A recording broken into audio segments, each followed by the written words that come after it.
Allô, j'espère que ça va bien. Alors aujourd'hui, on va préparer des barres céréales. Alors, dans la trousse que je t'ai envoyée, il y a 3 sacs avec des céréales, 2 comme ça,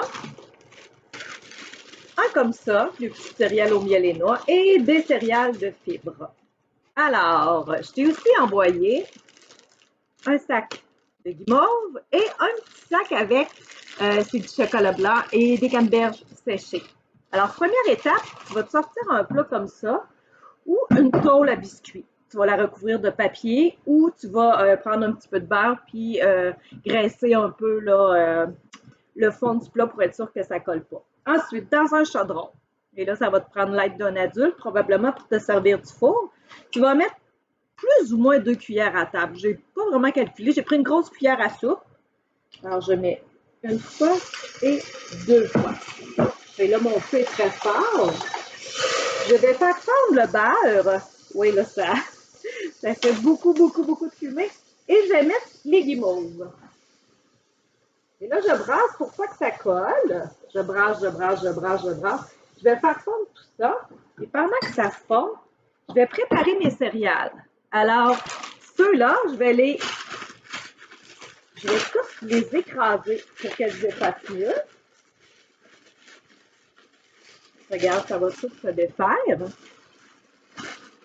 Moi, je t'ai envoyé ces céréales-là, mais tu aurais pu prendre 3 sortes de céréales, peu importe lesquelles. L'important, c'est que dans la recette, il y ait 3 tasses de céréales. Donc, je t'ai envoyé une demi-tasse de celle-là, une demi-tasse de celle-là et 2 tasses de celle-là. Donc, j'ai mes céréales de près. Je vais regarder si mes guimauves ont toutes bien fondu. Il faut vraiment que ça fonde très bien. Je vais te montrer. Il faut que toutes les guimauves soient fondues. Il faut que ça ressemble à vraiment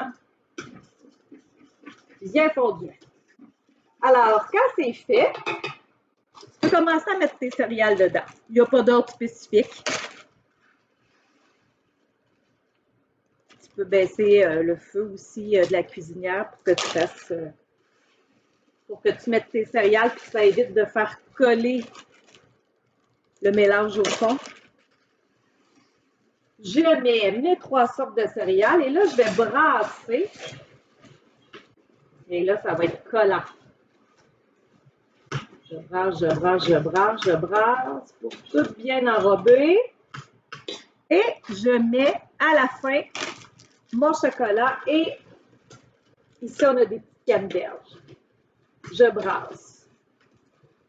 Quand c'est fait, je prends mon chaudron, je le vide carrément dans mon plat ou ma tôle que j'ai préparé. Et là, c'est un peu gommant. Ça se peut bien. Je vais fermer ça. Tiens. Et là, je vais vraiment venir appuyer, peser, appuyer, écraser le mélange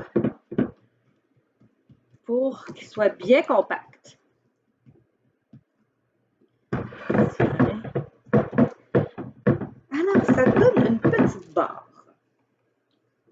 Une fois que c'est refroidi, à peu près 1 heure au frigo, ou tu le laisses sur le comptoir, puis tu vois quand c'est plus chaud, quand tu touches, là, tu peux les couper, et puis ça fait une excellente collation.